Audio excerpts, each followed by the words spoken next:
My 8-year-old son was sick and struggling to breathe. I asked my parents if they picked up his medication. My mother looked me dead in the eye and said no. We spent the money on a family outing. He will get over it. My hands were shaking as I stared at her. So you did not read the doctor warning about immediate danger, I asked. What I did next made their faces go completely white.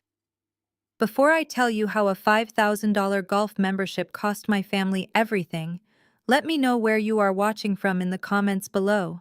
Hit like and subscribe if you have ever had to protect your child from the people who are supposed to love you most. My name is Lydia, and I'm 32 years old. The heavy mahogany double doors of my parents' house in Atlanta practically flew off their hinges as I shoved my way inside.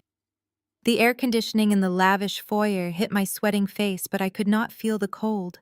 All I could hear was the terrifying high-pitched wheezing coming from the sunken living room. My son Jamal was slumped on the expensive white leather sofa, his chest heaving irregularly. His rare form of asthma required a specialized daily medication, one that cost exactly $5,000 out of pocket. I had wired the money to my father Desmond just yesterday morning because I was stuck at a mandatory board meeting. My parents had offered to watch Jamal and pick up his prescription from the specialty pharmacy. I had trusted them, assuming that even their obsession with status would not override their love for their only grandson. I was horribly wrong. I dropped my purse on the marble floor and rushed to my son. His lips had a faint bluish tint. I panicked, searching the glass coffee table, the designer side tables, and the pristine kitchen counters for the familiar white pharmacy bag. It was nowhere to be seen. My mother Brenda strolled into the room holding a crystal glass of iced tea. She was wearing a silk caftan that probably cost more than my first car. Her hair was perfectly styled, lacking any sign of worry or urgency. "Where is his medicine?" I demanded, my voice trembling as I rubbed Jamal back, trying to soothe his ragged breathing.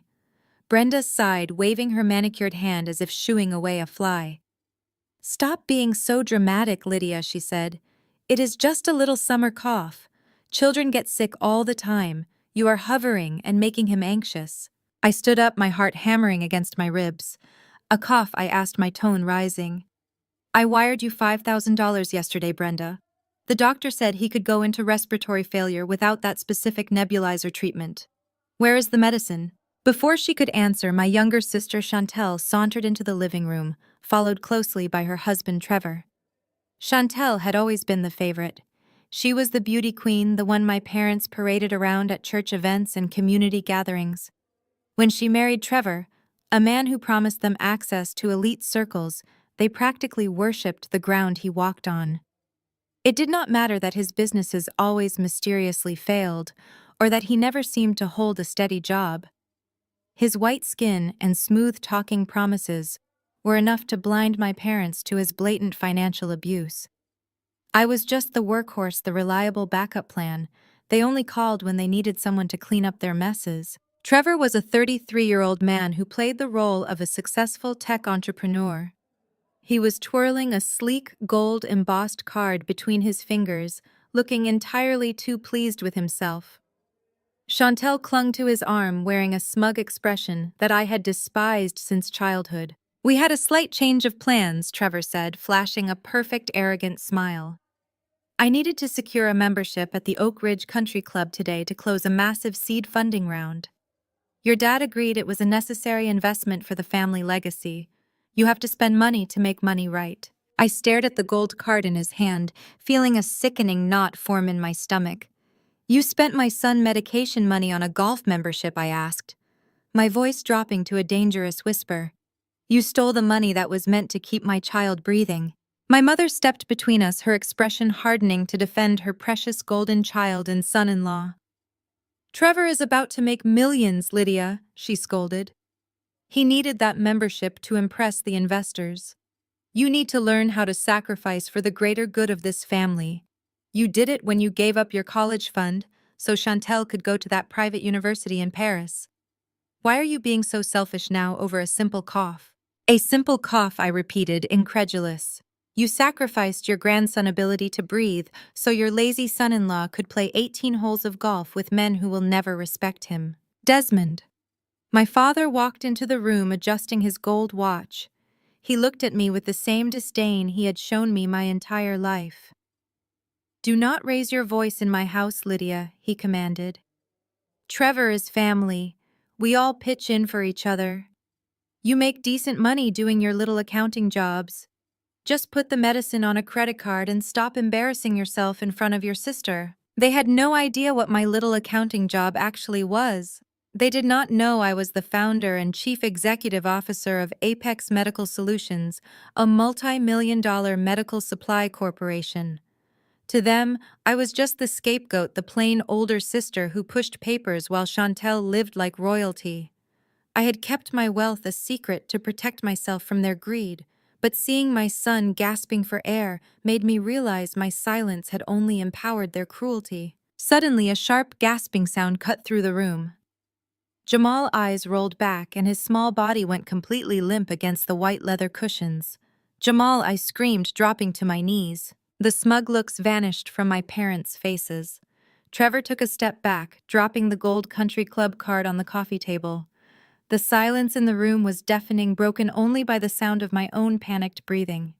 I grabbed the gold card, snapped it cleanly in half, and threw the pieces directly at Trevor's chest.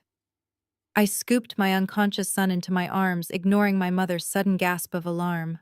"You just killed the last shred of mercy I had for this family," I said, my voice completely devoid of emotion.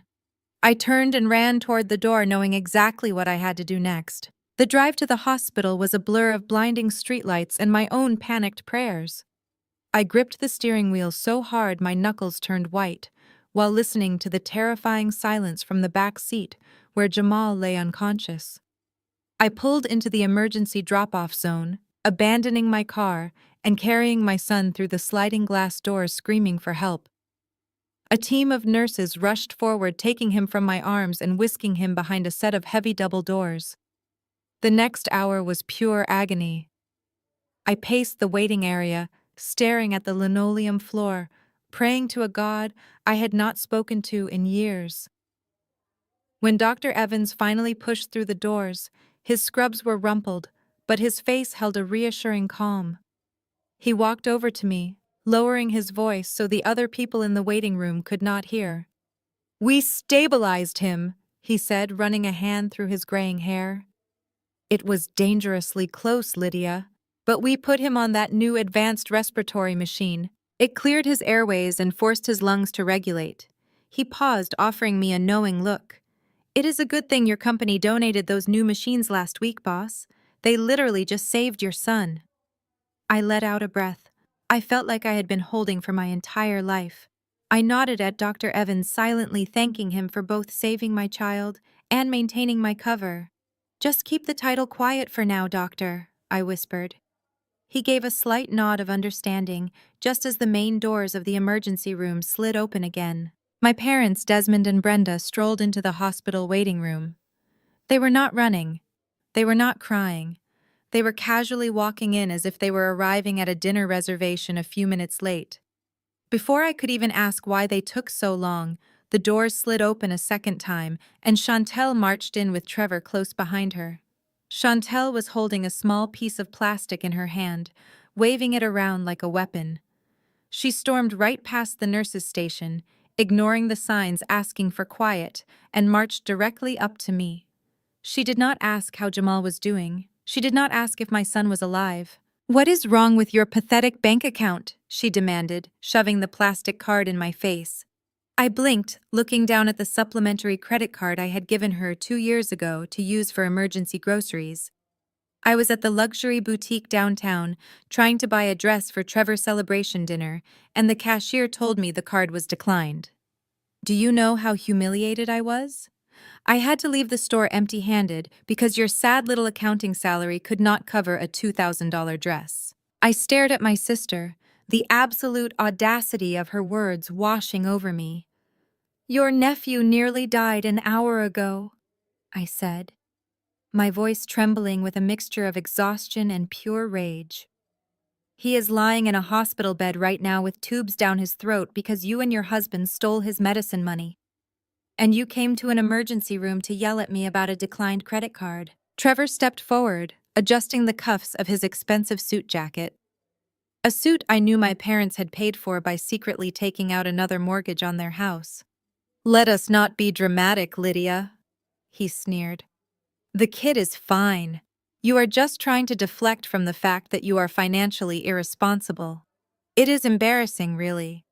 You sit in a cubicle all day pushing papers around doing basic math for whatever low-level firm employs you, and you cannot even manage to keep a simple credit line open. You should take notes from people who actually know how to build wealth." My mother. Brenda nodded in agreement, crossing her arms over her silk caftan. "Trevor is right," she chimed in. "You need to be more responsible with your finances, Lydia. Trevor is on the brink of securing a massive deal that will change this family forever.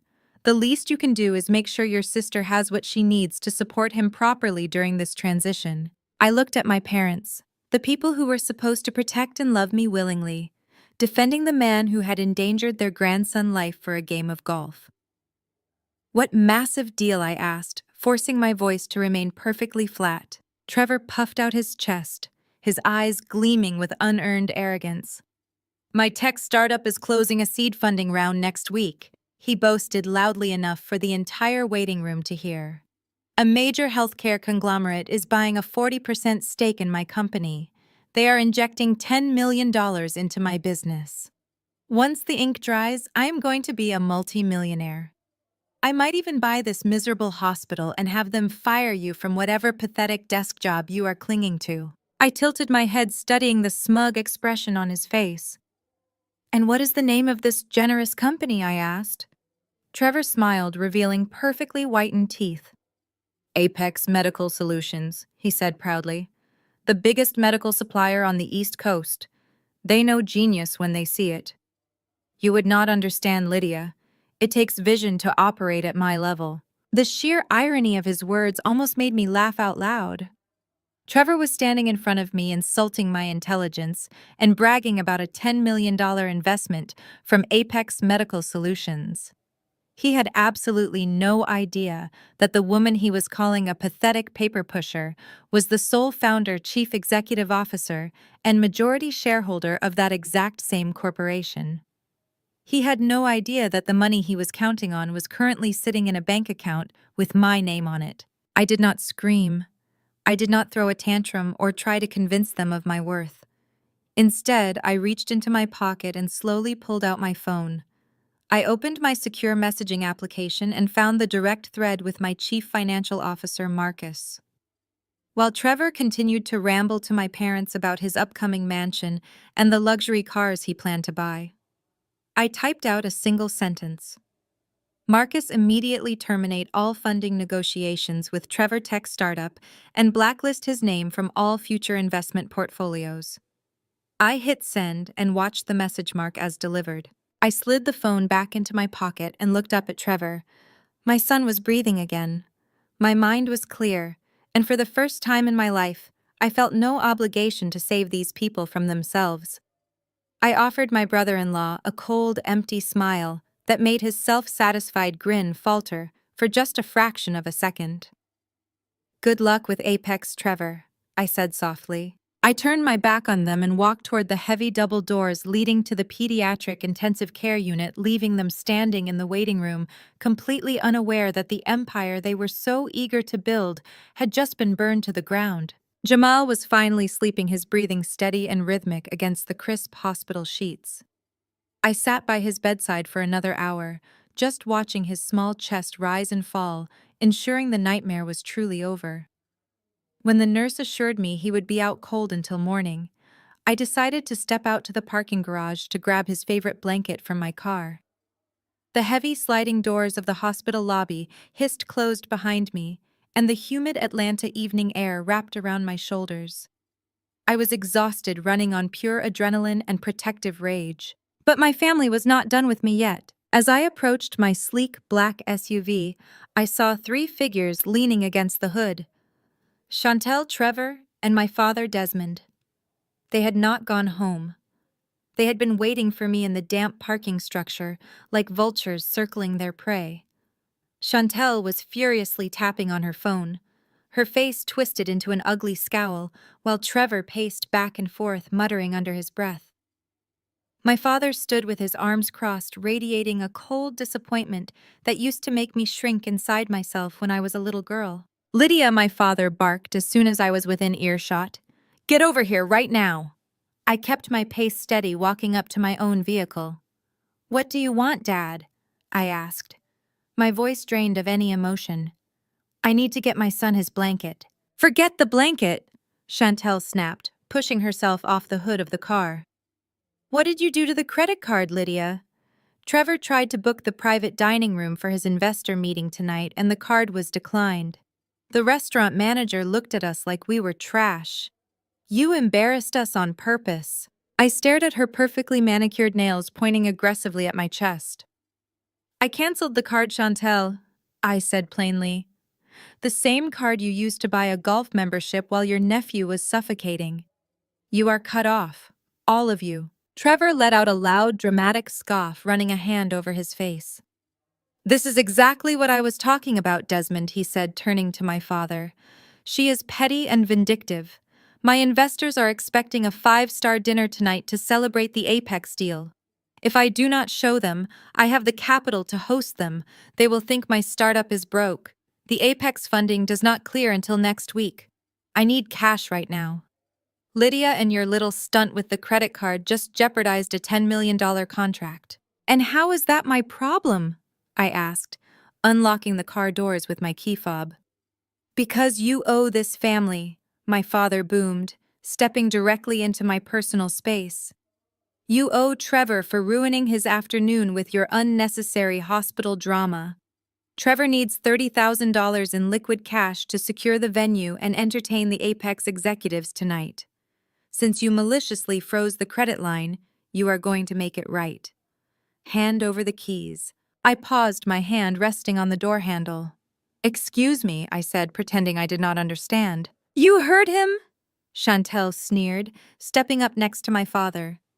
"Give us the keys to the SUV. Trevor knows a guy who runs a high-end auto pawn shop across town.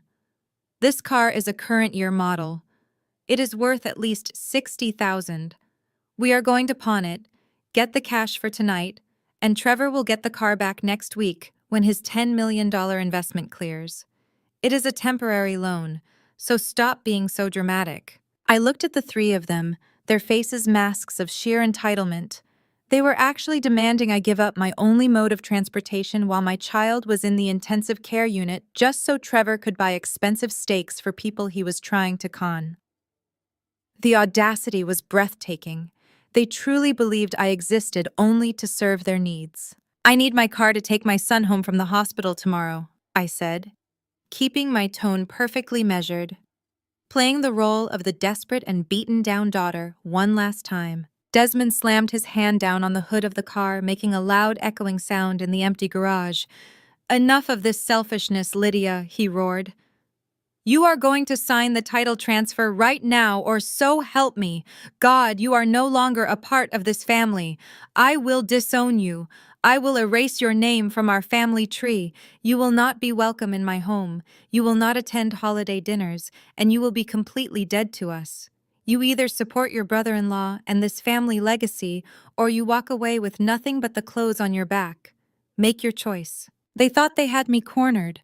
They thought the threat of losing their toxic conditional love would break me the way it always had when I was younger. They expected me to cry and beg for their approval. Chantel pulled a blank bill of sale and transfer document from her designer purse, thrusting a pen toward my face. "Sign it, Lydia," she demanded, a cruel smile playing on her lips. "Stop fighting us and just be useful for once in your life." I took a deep breath, letting my shoulders slump. I looked down at the concrete floor, acting completely defeated. "Fine," I whispered. I took the pen from my sister's hand. I leaned against the window of the SUV and signed my name on the dotted line without a single moment of hesitation. I handed the paperwork back to Chantel and dropped the heavy key fob directly into Trevor's waiting palm. Trevor grinned victorious. See, that was not so hard, was it? He mocked, tossing the keys in the air. Maybe now you will learn your place in the pecking order. Do not worry, Lydia. I will send an Uber to pick you and the kid up tomorrow. Chantel and Trevor climbed into the front seats of the SUV, while my father gave me one last look of utter disdain before walking toward his own car. I stood alone in the dim parking garage holding Jamal blanket and watched the taillights of my vehicle disappear around the corner, heading straight toward the pawn shop. As soon as they were out of sight, I reached into my pocket and pulled out my phone. I did not feel defeated. I felt an overwhelming sense of cold satisfaction. I dialed the direct line for the Federal Bureau of Investigation Corporate Crime Division. Yes, I said. When the agent answered, my voice steady and clear, I need to report the theft of a highly classified corporate fleet vehicle owned by Apex Medical Solutions. The perpetrators are currently attempting to sell the company asset at an unauthorized pawn shop. Yes, I have their names and the GPS tracking codes. They wanted my car for emergency cash. They had no idea they had just stolen registered corporate property, a federal felony that carried a mandatory prison sentence.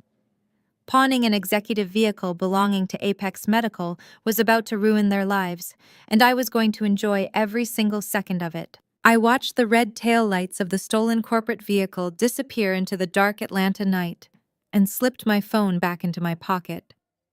The damp air of the parking garage suddenly felt incredibly light. The panic that had gripped my chest since Jamal collapsed was entirely gone, replaced by a cold, mechanical precision. My son was resting safely in the pediatric intensive care unit, surrounded by the best doctors my money could secretly buy. I had a few hours before he would wake up, and there was one last piece of business I needed to handle. I pulled out my phone and called my private driver, instructing him to bring my secondary vehicle to the hospital. I needed to go back to my parents' house to gather the rest of Jamal's medical supplies and his favorite comfort items. The drive to the affluent suburb where I grew up was quiet. I sat in the back of the tinted luxury SUV, watching the streetlights blur past the window. For my entire life, I had walked on eggshells around my parents, constantly trying to earn a fraction of the respect they freely dumped onto Chantel. I hid my wealth because I knew they would only use it to fund her and Trevor. Tonight the charade was over. When my driver pulled up to the sprawling colonial house, I did not even have to use my key to get inside. The heavy oak front door was wide open, spilling warm yellow light onto the manicured front lawn. Scattered across the damp grass like worthless garbage were my belongings. My clothes, my books, and Jamal toys were piled haphazardly in the dirt. My mother, Brenda, was standing on the front porch, holding a large black trash bag.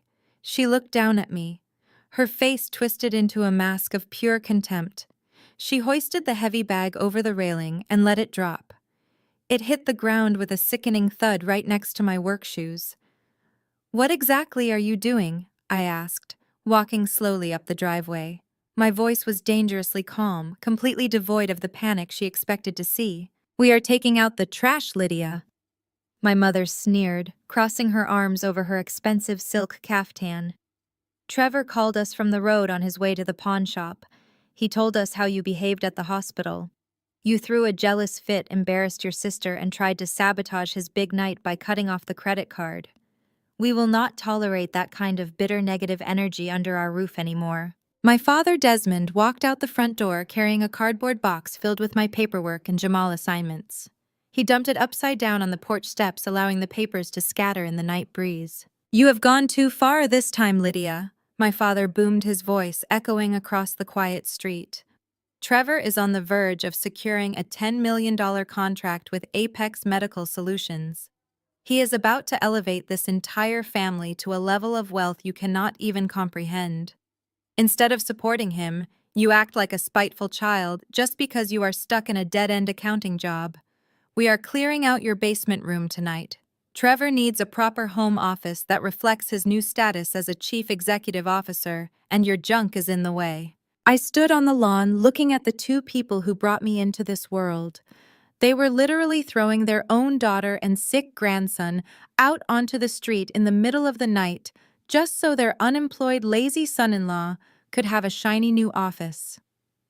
You are kicking a mother and a child out of your house to make room for a man who refuses to get a real job, I asked, ensuring I heard him correctly. Desmond scoffed loudly, tapping his gold watch. Trevor is a visionary, Lydia. You simply do not understand high-level business. You have to go all in on family when opportunity knocks. We believe in Trevor so much that we just took out a third mortgage on this house to bridge his startup costs until the Apex money clears next week. We gave him everything because that is what real family support looks like. You just take up space and drag us down with your constant complaining about medical bills. A third mortgage. The words hung in the air, and for a fleeting second I almost felt pity for them. They had leveraged the very roof over their heads to fund a con artist. They drained the equity of their home for a man who was currently driving a stolen corporate vehicle toward a federal trap. Then I looked down and saw Jamal's spare inhaler lying in the muddy grass where my mother had carelessly thrown it. They chose Trevor fake success over my son, ability to breathe. There would be no pity today. Grab your miserable junk and get off my property, my mother demanded, pointing a manicured finger toward the street. When Trevor becomes a multimillionaire next week, do not come crawling back to us begging for a handout. You are no longer welcome here, Lydia. You are officially cut off from this family. They waited for me to break and cry, but I did not shed a single tear. I calmly picked up the bag containing Jamal medical supplies and his stuffed bear. I left the rest of my belongings in the dirt. You are right, Mom, I said softly. I will never come crawling back here. I turned and walked to the street where my driver opened the door of the luxury SUV. My parents stood frozen as I climbed inside. I pulled out my phone and called my wealth manager. Buy the debt on Desmond House immediately, I ordered. I want to be their sole creditor now. The following Tuesday morning, the glass-walled headquarters of Apex Medical Solutions gleamed in the early Atlanta sunlight. The building was a towering monument to everything I had built from the ground up, while my family thought I was pushing papers in a windowless cubicle. I walked across the polished marble floors of the executive level, my heels clicking with a quiet authority that commanded immediate respect from my staff. My assistant handed me a fresh coffee as I entered the main boardroom. The room was massive with floor-to-ceiling windows overlooking the sprawling city skyline and a long mahogany table that could seat 30 people comfortably. I took my place at the head of the table, settling into the high-backed leather CEO chair. My chief financial officer, Marcus, sat to my right, organizing a thick stack of financial dossiers and background checks. Today was the day Trevor was scheduled to make his grand $10 million pitch to our investment division. I had specifically instructed Marcus to let the meeting proceed exactly as planned, so I could see my brother-in-law operate in his natural element of absolute deceit. At precisely 10 o'clock, the heavy oak doors of the boardroom swung open. Trevor swaggered in wearing a bespoke Italian suit that was undoubtedly paid for by the third mortgage my father had foolishly taken out on his home. He carried a sleek leather briefcase and wore a smile of absolute unearned confidence. He stopped dead in his tracks when he saw me sitting at the head of the table. The confident smile vanished instantly, replaced by a look of sheer bewilderment and then deep annoyance. He blinked rapidly, looking from me to Marcus and back to me as if trying to solve a puzzle that was beneath his intellect. "What exactly are you doing here, Lydia?" Trevor demanded, his voice echoing slightly in the large, quiet room. "Did your little accounting firm send you here to take notes for the big leagues? Or did you finally get fired from your desk job and beg your way into a secretary position here, just to spy on my success?" I did not move a muscle. I just stared at him, letting the heavy silence stretch out until it became deeply uncomfortable. Marcus cleared his throat, looking like he wanted to intervene, but I raised a single finger to silence him. "I am just here to listen, Trevor," I said, my voice perfectly flat and devoid of any emotion. "Proceed with your presentation. We are on a very tight schedule today." Trevor let out a loud, condescending laugh and shook his head as he walked to the front of the room. He set his briefcase on the table, popped the gold clasps, and pulled out a glossy presentation folder. "Leave it to you to try and ride my coattails, Lydia," he sneered, setting up his display. "Just sit quietly in the corner and try to keep up with the math. Do not interrupt me while I am talking to the real executives in the room." For the next 20 minutes, Trevor paced back and forth in front of the window, pitching his supposedly revolutionary medical tech startup. He threw around industry buzzwords and inflated metrics with the practiced ease of a career con artist. He claimed his company had secured exclusive patents for a new surgical device and boasted about a projected quarterly revenue of $4 million. He flashed colorful graphs on the projector showing exponential growth, market dominance, and a rapidly expanding client base. The entire presentation was a masterclass in smoke and mirrors designed to blind anyone who did not look too closely at the actual data. He was asking Apex Medical for a $10 million seed investment, promising a guaranteed 40% return within the first fiscal year. When he finally finished his grand pitch, he leaned against the edge of the table, crossing his arms and waiting for the applause that never came. Marcus slid the printed dossier across the polished wood toward me. I picked it up and slowly flipped through the glossy pages, pretending to study them. The numbers were entirely fabricated, pieced together from stolen data and imaginary projections. I closed the folder and tossed it violently across the long mahogany table. It slid across the polished wood like a puck on ice and hit Trevor directly in the chest before dropping heavily to the floor. "Is this some kind of sick joke, Trevor?" I asked, leaning forward in my chair. Trevor's face flushed bright red with sudden defensive anger. "What is your actual problem, Lydia?" he snapped, bending down to pick up the folder. "You are way out of your depth here. Marcus, please tell your secretary to mind her own business before she ruins a multi-million-dollar deal for your company." "She is not my secretary, Mr. Blackwood," Marcus said, his voice deadly serious and completely cold. "She is the founder and chief executive officer of Apex Medical Solutions. You are standing in her building." The color drained from Trevor's face entirely, leaving him looking like a ghost. His mouth opened and closed several times, but no sound came out. The heavy presentation folder slipped from his fingers and hit the floor a second time. He stared at me, his eyes wide with a mixture of absolute horror and dawning realization. The pathetic paper pusher he had mocked in the hospital waiting room, the woman whose car he had stolen for pawnshop cash just to buy expensive steaks, was the very person holding the keys to his $10 million dream. "Let us talk about these numbers," I said, ignoring his profound shock. "Your projected revenue is based on phantom contracts with shell companies registered in the Cayman Islands. Your revolutionary patents are pending and currently being highly contested by 3 major research universities for intellectual property theft. Your operating costs are completely inflated to hide the fact that you are actively funneling investor capital into a private offshore account. This is not a medical startup, Trevor. This is a glorified money laundering scheme designed to pay off your mounting personal debts." Trevor gripped the edge of the table, his knuckles turning white as his body began to tremble. "You are lying," he stammered, a frantic, desperate edge creeping into his voice. "You are just trying to ruin me because you are jealous. You have always been jealous of me and Chantel and the life we are building, jealous of what I asked coldly. Your fake wealth.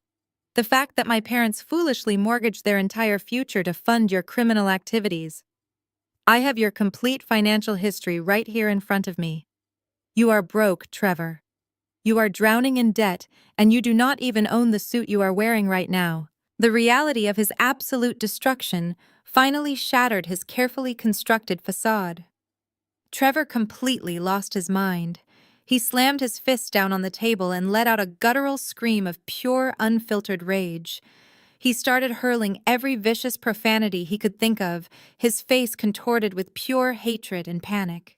He called me every degrading name in the book, blaming me for his failures, blaming me for the fact that his entire life was a fraud. And then he lost whatever shred of control he had left and crossed a line he could never uncross.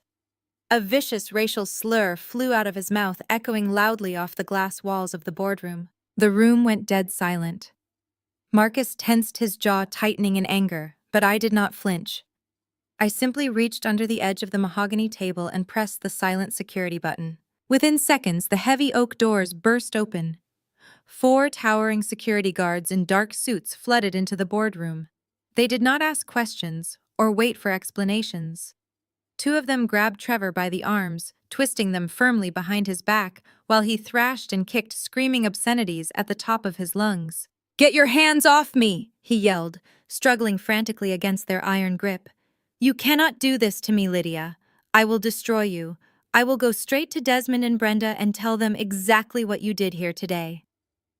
I stood up from the CEO chair, smoothing the front of my tailored skirt.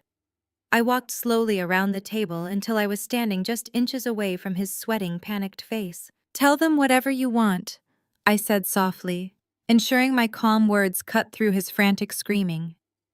"But you should probably use your one phone call for a defense lawyer instead." "Your pitch is unequivocally denied, Trevor. And the full dossier of your fraudulent financials, along with the security video footage of your little pawn shop adventure with my corporate vehicle last week, is being handed over to the FBI White-Collar Crime Division right now." I nodded to the guards. "Get this trash out of my building," I ordered. I stood by the floor-to-ceiling windows, watching calmly as the security team dragged a kicking and screaming Trevor down the hallway toward the elevators. The sound of his frantic threats faded away, leaving the boardroom in total silence once again. I took a deep breath, letting the reality of what just happened wash over me. Marcus asked if I was all right, and I told him I had never been better. The company was safe, and more importantly, my son was going to be fine. I left the office and headed straight back to the hospital. Jamal was awake, sitting up in bed and breathing easily. Holding his small, warm hand, I felt a profound sense of peace, but I knew the storm with my family was far from over. Across town, Trevor was in full panic mode. He had lost his fake funding, he had lost my car, and he knew the federal authorities were about to be breathing down his neck. He needed a scapegoat, and he needed one fast. He took an Uber straight back to my parents' house, where Chantel, Desmond, and Brenda were waiting to celebrate his big $10 million victory. Instead, he burst through their front oak door, looking completely disheveled and frantic. He immediately launched into the most despicable lie he could possibly concoct. He fell to his knees, burying his face in his hands, and told them that the Apex medical deal had been completely sabotaged. When my father demanded to know who was responsible, Trevor pointed the finger squarely at me. He told them that I had somehow infiltrated the Apex headquarters. He claimed that I was having an illicit affair with the chief executive officer of the company, and that I had used my body to convince him to kill Trevor Contract. He spun a pathetic, dramatic story about how I stormed into the boardroom acting crazy, throwing things and demanding the executives reject his pitch simply out of spite and jealousy over Chantel. He told them the CEO was some old, powerful man, and that I had manipulated him into tearing up the paperwork just to watch my own family suffer. Chantel apparently threw herself on the living room floor, sobbing about how I was a monster who wanted to see her homeless. My father, Desmond, turned purple with rage. He had staked his entire reputation and the roof over his head on Trevor empty promises. Rather than questioning how a lowly accountant could suddenly wield that kind of power over a major medical conglomerate, my parents swallowed the ridiculous lie whole. They were terrified.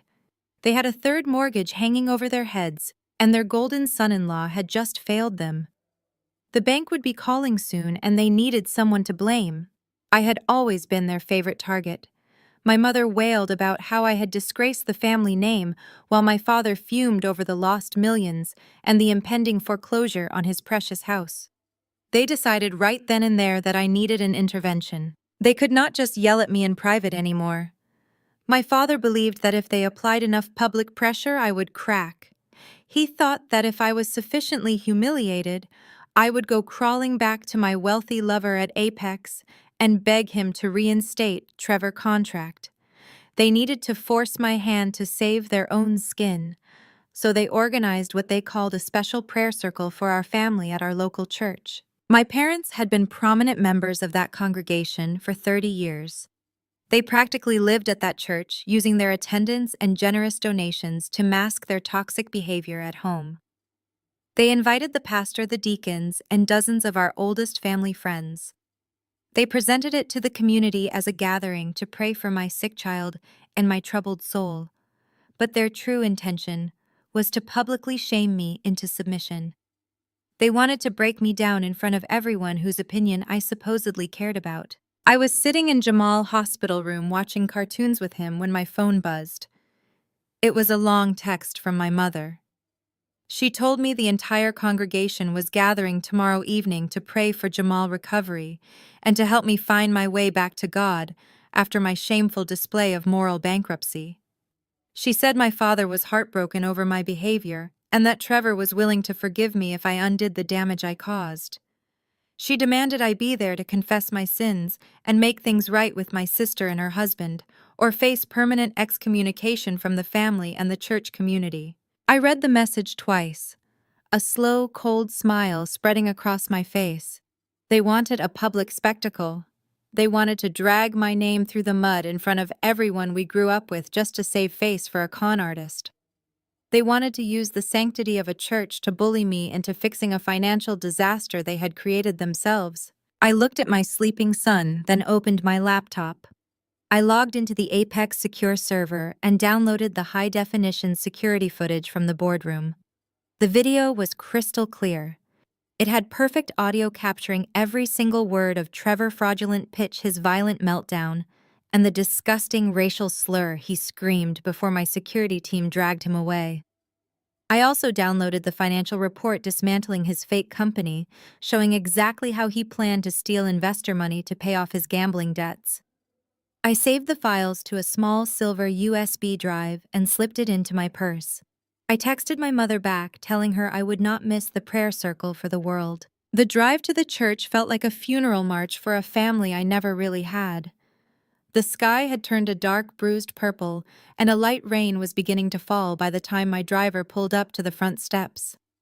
The sanctuary of the Holy Light Fellowship Church was packed to the brim when I arrived. The heavy wooden doors swung shut behind me, shutting out the humid evening air. Every pew was filled with faces I had known since childhood. My Sunday school teachers, the deacon's neighbors who had watched me grow up. They were all murmuring in hushed tones, holding their worn Bibles, and looking at me with eyes full of pity and judgment. My parents had clearly done an excellent job spreading Trevor's sick lies before I even walked into the building. They had painted a masterpiece of deception. At the front of the church, standing right below the large wooden cross, was my mother Brenda. She was wearing a modest dark dress, dabbing at her eyes with a lace handkerchief. She looked like a grieving widow playing the role of the heartbroken matriarch to absolute perfection. Trevor sat in the front pew with his head bowed, looking like a defeated martyr, while Chantel rubbed his back with exaggerated concern. My father Desmond stood next to the pastor, his chest puffed out with righteous indignation. He looked so proud of the trap he had set for me. The pastor raised his hands and the congregation fell dead silent. He spoke about forgiveness and the pain of family betrayal. He talked about how success can corrupt a soul and lead a daughter away from the righteous path of humility. Then he invited my mother to speak. Brenda stepped up to the wooden podium, adjusting the microphone with trembling hands.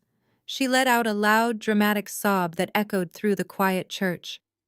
"My heart is broken tonight," she cried, her voice echoing off the stained glass windows. "We raised our daughter Lydia to be a good Christian woman, but greed and jealousy have poisoned her soul. She slept her way to the top of a company and used her sinful influence to destroy her own brother-in-law. She crushed Trevor's innocent dream just to watch her sister suffer. We are gathered here tonight to pray that Lydia finds her way back to the Lord and begs this family for forgiveness." Murmurs of agreement rippled through the pews. People shook their heads, looking at me with absolute disgust. A few women whispered prayers for my salvation. The pastor stepped back up to the podium and looked directly at me. He gestured for me to come forward and cleanse my spirit. I walked slowly down the center aisle. My heels clicked softly against the polished hardwood floor, breaking the heavy silence in the room. I did not look down. I kept my head held high, meeting the judgmental stares of the people who thought they knew me. I walked past Trevor, who briefly looked up with a smug, triumphant smirk. He thought he had won. He thought tying my hands in front of the entire community would force me to fix his colossal mess to save my own reputation. He had no idea what was sitting inside my purse. I stepped up to the podium. My mother moved aside, glaring at me with cold, expectant eyes. The pastor offered me a sympathetic nod, waiting for my tearful apology. I did not look at the microphone. Instead, I reached into my purse and pulled out the small silver USB drive. The church had recently spent thousands of dollars upgrading their multimedia system, installing two massive high-definition projector screens on either side of the altar for Sunday service presentations and choir lyrics. I walked over to the laptop sitting on the AV cart next to the choir stand and plugged the drive in. "What are you doing, Lydia?" My father demanded, his voice dropping to a harsh warning whisper. "Just apologize and let us pray for you. Stop making a scene." I ignored him and clicked the video file. The massive screens flickered to life, and the high-definition security footage from the Apex Medical boardroom filled the church. The volume was perfectly synced to the sanctuary sound system. The congregation gasped as they saw the pristine glass walls of my corporate headquarters. They saw Trevor swaggering into the room in his expensive suit, acting like he owned the world. And then the audio kicked in loud and crystal clear. Trevor's arrogant voice filled the holy space, explaining his fraudulent numbers and empty promises. The church watched in stunned silence as I calmly dismantled his fake company on screen. They heard me explain how he was funneling investor money into offshore accounts to pay off his personal gambling debts while my parents paid his rent. Then the video showed Trevor completely losing his mind. The congregation watched him slam his fists on the mahogany table. They watched his face turn purple with rage like a petulant toddler. The audio caught every vicious, disgusting profanity he hurled at me. People in the pews began to cover their mouths in shock. The deacons exchanged bewildered looks. Then came the final blow. The church I grew up in was predominantly black. The community members sitting in those pews were proud, hardworking people who had supported my parents for decades. And through the pristine sound system, they heard Trevor, the white man my parents worshipped and funded, scream a vicious, degrading racial slur at me with pure hatred in his eyes. The reaction was instantaneous and explosive. The respectful silence of the sanctuary shattered into pure, absolute chaos. Several deacons stood up from their seats, shouting in outrage. Elderly women who had known my mother for 30 years began yelling at her, demanding to know why she brought that vile, racist man into their holy space. The outrage was thick and suffocating, pressing down on my parents from every angle. Trevor's face went completely pale. He jumped up from the front pew, looking around like a trapped rat, realizing his protective bubble had just evaporated. Chantel was frozen, staring at the screens in utter disbelief. Brenda dropped her lace handkerchief, her mouth hanging open as the women in the front row turned on her, pointing their fingers and shouting about the disgrace she had brought into the house of God. The video continued playing, showing the security guards dragging a kicking and screaming Trevor out of the room, while I casually told him the FBI was getting his financials. The absolute power and authority I held in that room contradicted every lie my parents had just told the church about me sleeping my way to the top. I was not the mistress, I was the boss. The chaos in the room swelled to a deafening roar. People were standing on the pews, pointing at the screens and demanding answers. The pastor was trying to restore order, but his voice was completely drowned out by the furious congregation. My mother was sobbing for real now, shrinking back against the altar as her closest friends turned their backs on her. Chantel was pulling on Trevor's arm, trying to drag him toward the side exit, but the aisles were entirely blocked by angry church members who wanted to look the racist con artist dead in the eye. My father Desmond panicked. His carefully constructed social standing was burning to ash right in front of his eyes. The men he played golf with, the deacons he bragged to, they were all glaring at him with pure disgust. He could not handle the humiliation of being wrong, and he certainly could not handle the reality that he had bet his entire life savings on a fraudulent bigot. He scrambled onto the stage, his face red and sweating profusely. He lunged for the laptop, trying to rip the USB drive out of the port to stop the video, but he tripped over the thick black microphone wire. He grabbed the podium microphone to steady himself, his voice booming over the angry shouts of the congregation. "Listen to me," he yelled, his panic making him completely irrational. "He is family. Trevor is going to be rich. It does not matter what he said. It is my money, and I will give it to whoever I want." The echo of my father's voice blasted through the church speakers and hung in the heavy, humid air. It does not matter what he said. The congregation went completely still for a fraction of a second before an even louder wave of absolute outrage erupted. My father had just stood at the altar of our family church and publicly defended a man who screamed racial slurs at his own daughter, all because he was blinded by the delusion of wealth. Deacons who had golfed with Desmond for 20 years turned their backs in disgust, muttering under their breath. Women in the choir began ushering their children out of the sanctuary, refusing to share space with a man so morally bankrupt. Desmond watched his entire social standing evaporate in real time, but instead of feeling shame, his pride morphed into a blind, raging desperation. He gripped the sides of the wooden podium, his knuckles turning stark white. He glared down at me, his eyes wild and completely divorced from reality. "You think you have won, Lydia?"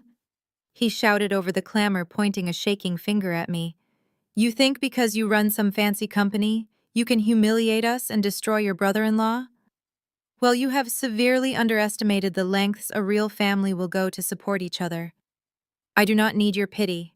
And Trevor certainly does not need your corporate money.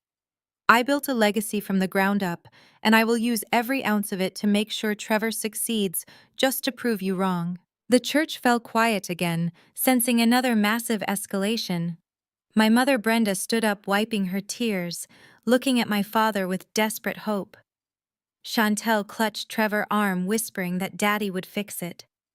Trevor slowly lifted his head, a smug, arrogant grin crawling back onto his face as he realized his father-in-law was still willing to act as his personal bank account. "Tomorrow morning, I am putting the house on the market," Desmond declared, his voice booming with forced authority. "I have hundreds of thousands of dollars in equity tied up in that property. I am selling the estate, and I am handing every single penny of the profits directly to Trevor. He will launch his company without you, Lydia. He will become a billionaire, and you will have to watch from the sidelines, knowing you missed out because you were too bitter to help your own blood." I stood near the AV cart, listening to the man who was willing to render himself homeless just to fund a scam artist who despised him. I did not feel angry anymore. I did not feel sad or betrayed. I just felt a cold, clinical precision. I let him finish his grand declaration, letting the silence stretch out so his foolish words could sink into the minds of everyone watching. Then I unclasped my purse and pulled out a thick manila envelope. I walked slowly back to the center of the altar, the same spot where my mother had stood, crying fake tears just 20 minutes ago. "You cannot sell the house, Dad," I said, my voice perfectly even and calm. Desmond let out a sharp, condescending bark of laughter. "And why is that, Lydia? Are you going to try and stop me? It is my property. My name is on the deed. I am the patriarch of this family, and I make the financial decisions. You have no say in what I do with my own home." I opened the manila envelope and pulled out a stack of crisp legal documents. "Actually, your name is not on the deed anymore," I replied. "You were so desperate to fund Trevor Imaginary Empire last month that you took out a massive third mortgage from a predatory private lender. You leveraged everything you had left. But Trevor drained that money in a matter of weeks, paying off his offshore gambling debts and funding his fake lifestyle. You missed your first enormous balloon payment 10 days ago." Desmond's face twitched. The arrogant smirk began to falter as the reality of his secret financial ruin was dragged into the light. "That is none of your business," he stammered, taking a step back from the podium, his breathing suddenly shallow. I am handling it. The bank gave me an extension. There is no bank, Dad, I said, holding up the papers so the front row could clearly see the official stamps. The private lender initiated foreclosure proceedings immediately when the funds failed to clear. They put the debt up for sale yesterday morning, and when my wealth manager called to inform me that my parents were about to lose their home to a shadow corporation, I authorized a complete buyout of the debt. Brenda let out a sharp gasp, clutching her chest as if she had been shot. Chantel stared at me, her eyes wide with mounting terror. Trevor looked like he was about to vomit right there on the altar, his smug grin entirely erased. I paid off the entire balance in cash. I continued, my voice echoing through the stunned sanctuary. I own the debt. I own the deed. You do not have hundreds of thousands of dollars in equity, Desmond. You have absolutely nothing. You are currently standing in a church bragging about selling a house that legally belongs to me. The silence in the room was absolute. The congregation watched in horrified fascination as the mighty Desmond Wilson, the man who constantly bragged about his financial superiority, realized he had been completely stripped of his empire. His knees buckled slightly, and he had to grab the edge of the podium just to keep from collapsing onto the carpet. Brenda began to hyperventilate, shaking her head in furious denial. "You cannot do this," my mother sobbed, taking a step toward me with her hands outstretched. "We are your parents, Lydia. You cannot steal our home from us. You cannot put us out on the street." "I did not steal it, Mom," I corrected her, entirely unfazed by her tears. "I saved it from the predators you blindly handed it to. But I have absolutely no intention of letting you run it into the ground again for the sake of a fraudulent son-in-law. You chose his fake success over your own grandson ability to breathe. You threw my belongings into the dirt to make an office for a criminal." I walked over to where Desmond was standing. His eyes were vacant, staring at the legal papers in my hand, as if they were venomous snakes. I let the documents slide from my fingers. They hit the polished hardwood floor with a soft thud, scattering around his expensive leather shoes. "Mom, Dad, you have exactly 30 days to pack up your belongings and vacate my property," I said, my voice echoing cleanly through the church. "I will send a property management team to conduct a full inspection on the 1st of the month. Do not take the appliances." Brenda let out a loud, wailing cry, burying her face in Desmond's shoulder. But I was not finished. I turned my gaze to Chantel and Trevor, who were huddled together in the front pew, looking like terrified children caught in a trap of their own making. "As for you two," I said, my eyes locking onto Trevor, panicked, sweating face, "you do not get 30 days. You are a liability and a parasite. You have 24 hours to get your worthless junk out of my basement. If you are still on my property by tomorrow evening, I will have the local police escort you out for trespassing. And Trevor, I highly recommend you use that 24 hours to find a good defense lawyer, because the federal agents are already reviewing your files." I turned my back on my family, leaving the scattered deed on the floor of the altar. I walked straight down the center aisle of the church, the congregation parting like the Red Sea to let me through. No one said a single word. The only sound in the massive building was my mother sobbing and the steady click of my heels against the wood. I pushed open the heavy front doors, stepping out into the cool, rainy night. The damp air tasted fresh, and for the first time in my entire life, I felt completely unburdened. The morning after the church incident, I sat at my desk in the Apex Medical Headquarters, watching the sunrise paint the Atlanta skyline in shades of gold and pink. The heavy rain from the night before had washed the city clean, and for the first time in years, my mind felt exactly the same. I was reviewing the final quarterly reports when my assistant buzzed my intercom. Her voice sounded tense as she informed me that my sister was causing a scene in the lobby, demanding to see me. I could have had security throw her out onto the street, but I decided to let her up. I knew exactly why she was here, and I wanted to look her in the eye when I finished this once and for all. Chantel burst through my heavy glass office doors a few minutes later. The arrogant, smug woman from the church altar was completely gone. In her place was a frantic, disheveled mess. Her designer clothes looked slept in, and her makeup was smeared under her eyes. She immediately collapsed into the plush leather chair across from my desk, burying her face in her hands and launching into a theatrical display of sobbing. I sat back in my chair, keeping my hands folded calmly on my desk, and let her put on her show. "Oh, Lydia, it is just awful," she wailed, forcing out fake tears that held absolutely no genuine sorrow. "Trevor is a monster. He lied to me. He manipulated all of us. I had no idea he was running a scam or that he stole your car. You have to believe me, Lydia. I am a victim in all of this too. He ruined my life, and he ruined Mom and Dad. I am leaving him today, I swear it. I am filing for divorce, but I need your help to get away from him." I watched her perform her routine, feeling nothing but cold disgust. Chantel had always used her tears as a weapon to get whatever she wanted from our parents. Whenever she faced any consequences, she simply cried and blamed someone else. "I need an advance on my portion of the family trust fund," she pleaded, leaning forward and placing her manicured hands on my desk. "Dad told me years ago that you were the one managing the accounts for the family trust. I know I am not supposed to get the full payout until I turn 35, but this is an emergency, Lydia.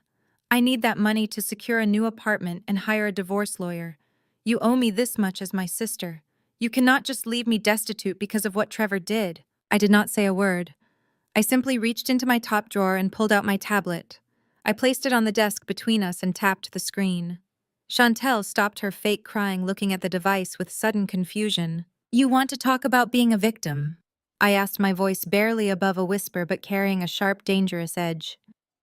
"Let us talk about victims, Chantel. Let us talk about last month when Jamal was struggling to breathe, and I begged Mom for a small loan to cover his emergency inhalers because Trevor had drained our parents' accounts. Mom told me she had absolutely no liquid cash available to help her sick grandson. But that was not entirely true, was it?" I pressed play on this tablet. An audio recording filled the quiet office. It was a voicemail Chantel had left on the family home phone, a message I had intercepted when I went to the house to gather Jamal belongings. Chantel high-pitched, whining voice echoed off my office walls. The recording was crystal clear. "Mom, you promised you would pay for the elite tier membership at the Oak Ridge Golf Club," Chantel's voice whined through the speaker.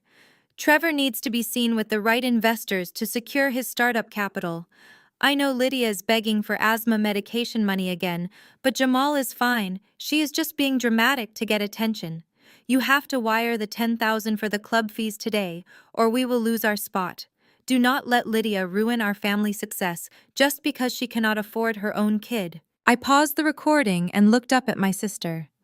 Chantel's face had gone completely pale. Her mouth was hanging open and the fake tears had instantly dried up. She sank back into the leather chair looking like all the air had been knocked out of her lungs. "You convinced our mother to spend $10,000 on a luxury golf club membership instead of buying life-saving medication for your own nephew," I said, leaning forward. "You told her to ignore a child who was suffocating just so you and your fraudulent husband could drink martinis with rich people. You are not a victim, Chantel. You are just as toxic and parasitic as the man you married. You sat back and happily spent the money he stole, and now that the ship is sinking, you want to abandon him and use my money as a life raft." Chantel swallowed hard, trying to regain her composure. She crossed her arms and lifted her chin, adopting that familiar arrogant posture. "Fine," she snapped, dropping the innocent act entirely. "You found out about the club membership. So what? Mom made her own choice. That does not change the fact that you legally control the family trust fund. I do not care if you hate me, Lydia. You have a legal obligation to disperse my money. I want my half of the trust transferred into my private account by noon today, or I will bring my lawyers down here and drag you through court." I could not help it. I actually smiled. It was a slow, cold smile that made Chantel shift uncomfortably in her seat. "You want your trust fund?" I asked, tilting my head. "Yes. I want my trust fund," she demanded, slamming her hand on my desk. I opened a file folder on my desk and pulled out a single sheet of paper, sliding it across the polished surface toward her. Chantel snatched it up, her eyes scanning the bold numbers at the bottom of the page. Her face contorted in utter confusion. "What is this?" she asked, her voice trembling. "It says the balance is 0. This has to be a mistake, Lydia. There was over $500,000 in that account." I watched her eyes dart back and forth across the bank statement, refusing to accept the reality written in black and white. "Our grandfather set up that trust fund to ensure we both had a safety net for our futures," I explained, keeping my tone completely steady. "But you never saw it as a safety net, Chantel. You saw it as a personal cash machine to fund your delusions of grandeur. Did you really think your part-time job at that boutique covered your designer bags, your luxury car leases, and your spontaneous trips to Europe?" I asked. "Did you think Mom and Dad were paying for all of that out of their own pockets?" They were not. Dad came to me 2 years ago when you wanted that massive waterfront apartment. He demanded I release the funds. He authorized the total liquidation of your half of the trust because he said you deserved to live according to your status. He promised me he would replenish it before you turned 35. But we both know Desmond never replenishes anything he takes. Chantel began to shake her head violently. "No," she gasped, dropping the paper back onto the desk. "No, Dad would not do that. He would not let me go broke." I leaned in closer, resting my arms on the desk. "That trust fund was depleted 2 years ago by your lavish lifestyle. You have absolutely nothing." Chantel stared at me, her entire world collapsing around her. The realization that she had no money, no house, no husband, and no family left to bail her out finally broke her completely. She started crying for real this time, heavy gasping sobs that shook her entire body. She begged me to help her, pleading that we were blood, that she was sorry for everything she had done. I just looked at her, remembering the audio recording and the sight of my son gasping for air in the hospital. "Your 24 hours are ticking, Chantel," I said, pointing toward the office door. "I suggest you start packing." Chantel stumbled out of my pristine glass office, her face stained with ruined makeup and her chest heaving with panicked sobs. She barely made it to the elevator before her knees nearly gave out. The reality of her situation was finally crashing down on her. There was no trust fund. There was no safety net. My father was completely bankrupt, and I had just evicted them all. Her only hope now was to get back to the house and figure out a plan with Trevor. Maybe they could sell some of his assets or call in a favor from his wealthy friends. She clung to the delusion that he still loved her and that they were in this together. She drove frantically back to my parents' estate, the house that was legally mine now. Her hands gripped the steering wheel so hard her knuckles turned white. She practically kicked the front door open, screaming for Trevor. The house was completely silent. She ran up the sweeping curved staircase, her heels sinking into the thick carpet. When she reached the master bedroom, she stopped dead in the doorway. The room looked like a hurricane had ripped through it. Dresser drawers were pulled out and thrown onto the floor. The walk-in closet was completely ransacked. And standing in the middle of the chaos was Trevor. He was not packing their clothes. He was stuffing items into a large black leather duffel bag. Chantel took a step inside the room and felt her stomach completely drop. Trevor had her velvet jewelry box turned upside down, dumping her diamond tennis bracelets, her heavy gold chains, and her sapphire earrings directly into his bag. Sitting right next to the jewelry was a thick padded envelope that Chantel instantly recognized. It was the emergency cash reserve our mother Brenda kept hidden in the back of the floor safe. Tens of thousands of dollars that were supposed to be the absolute last resort for the family. "Trevor, what are you doing?" Chantel gasped, taking another step forward. "Put that down. That is Mom emergency money and those are my pieces. We have to pack our clothes. Trevor, Lydia just kicked us out of the house and she said the trust fund is completely empty. We have to figure out where we are going to live." Trevor did not even look up. He zipped the duffel bag shut with a sharp, aggressive tug. His face was completely devoid of the charming, loving husband persona he had worn for the last 3 years. His features were twisted into a cold, calculating mask. "There is no we, Chantel," he said, his voice flat and laced with absolute contempt. "The ride is over." Your idiot father just blew his entire life savings on a pipe dream, and your psychotic sister is about to hand my financials over to the FBI. There is no more money to extract from this pathetic family. I am leaving. Chantel stood frozen, unable to process the words coming out of his mouth. Leaving, she choked out her voice, trembling. What do you mean you are leaving? I am your wife, Trevor. We are supposed to be a team. You told me we were going to build an empire together. Trevor let out a harsh, barking laugh that echoed in the ruined bedroom. He hoisted the heavy duffel bag onto his shoulder and finally looked her dead in the eye. His gaze was filled with pure, unadulterated disgust. An empire with you, he sneered, shaking his head. Are you really that stupid, Chantel? Do you honestly think I married you because I wanted to spend the rest of my life with a spoiled, obnoxious woman who brings absolutely nothing to the table? I married you because your family was an easy mark. Your father was so desperate for high society validation that he practically threw his checkbook at me the second I walked through the door. Your mother was so obsessed with having a white son-in-law with a fancy accent that she funded my entire lifestyle without asking a single question. You were nothing but a stepping stone, Chantel, a convenient little ATM to keep my startups afloat and my gambling debts paid. Chantel stumbled backward as if he had physically struck her. The sheer venom in his voice shattered every illusion she had meticulously built. The perfect marriage, the wealthy husband, the elevated status. It was all a calculated, predatory scam. He had targeted our family specifically because of our parents' deeply rooted insecurities and desperate need for social climbing.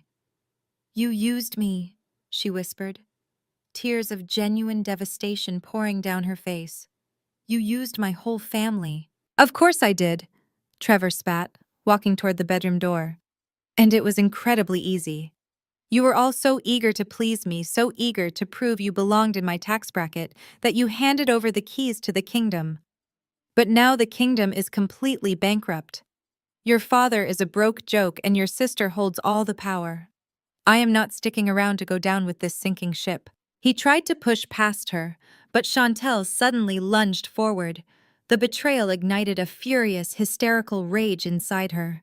She grabbed the strap of the duffel bag, screaming at him to give the money back. She clawed at his chest, demanding her jewelry, and sobbing about how he was destroying her life. Trevor simply shoved her hard. Chantel lost her footing and crashed into the hallway wall, sliding down to the floor in a heap of tangled limbs and ruined silk. You are not taking Mom money, Chantel screamed, scrambling to find her phone in her purse. I am calling the police, Trevor. I am calling them right now, and I am telling them you stole from us. You are not going to get away with this. Trevor did not even flinch.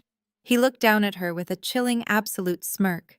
He reached into his pocket and pulled out a set of heavy car keys, dangling them in the air so they jingled loudly. Call them, he mocked, turning his back on her and jogging down the stairs.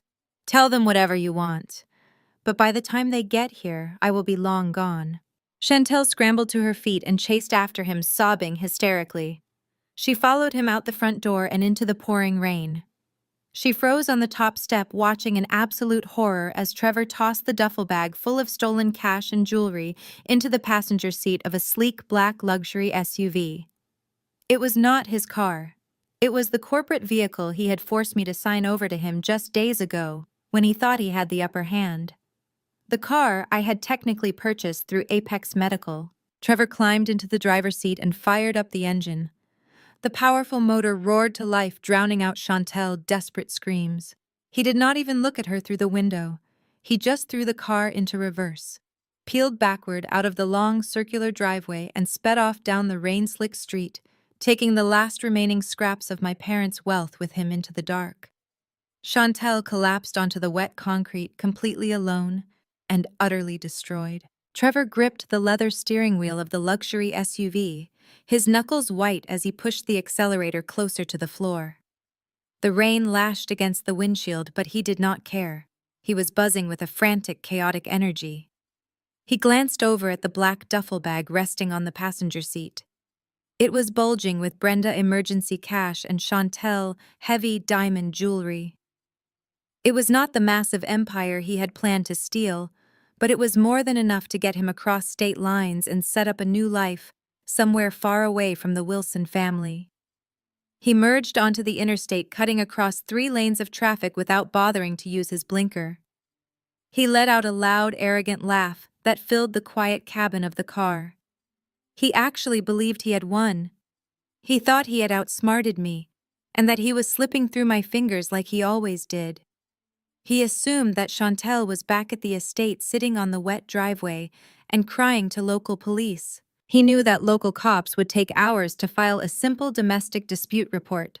He figured he had a massive head start.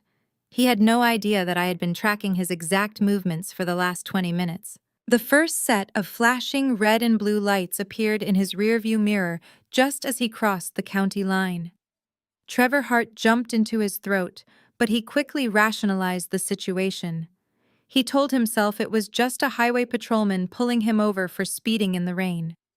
He took his foot off the gas and coasted toward the dark shoulder, putting on his best charming smile.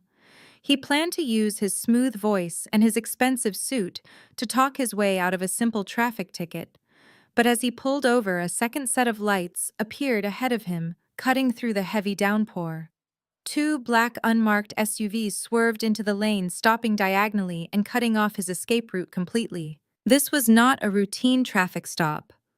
Federal agents in dark tactical gear stepped out of the vehicles, drawing their weapons and shouting commands through the pouring rain. Trevor froze completely, his arrogant smile vanishing instantly. He raised his hands, trembling violently, as an agent yanked the car door open and dragged him out onto the wet asphalt. Trevor immediately started shouting that his wife was just being hysterical. He yelled that this was a simple misunderstanding over marital assets, and that Chantel had called the police because she was bitter about a sudden divorce. The lead federal agent handcuffed Trevor and shoved him hard against the side of the wet car. The agent leaned in close and calmly informed Trevor that his arrest had absolutely nothing to do with his crying wife. The agent explained that the luxury SUV Trevor was driving was registered directly to Apex Medical. When Trevor had been forced to sign the vehicle over to me days ago, I had immediately activated the corporate security protocols. The car was equipped with a military-grade GPS tracking system. Trevor was not being arrested for a domestic dispute.